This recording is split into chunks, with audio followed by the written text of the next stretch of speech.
আমি এইখানে 2 আইটেমের ডাল দিছি, মসুর ডাল, খেসারির ডাল, আর হচ্ছে চাল দিছি, নাজির চাল। আর এই যে অল্প একটু মুগ ডাল হালকা করে একটু ভেজে নিচ্ছি।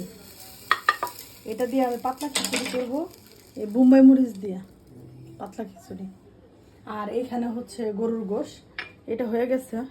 দেখাও একটু, দেখ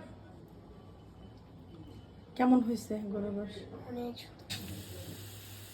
আলহামদুলিল্লাহ, আমার পাতলা খিচুড়িটা একেবারে কমপ্লিট।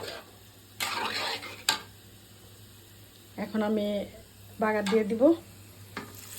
এখানে হচ্ছে পেঁয়াজ আর মিষ্টি সস।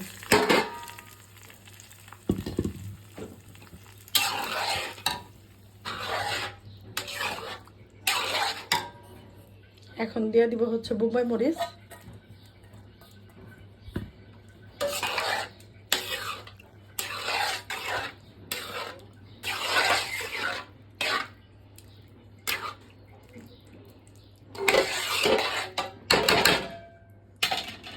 চুলাটা বন্ধ করে দিব।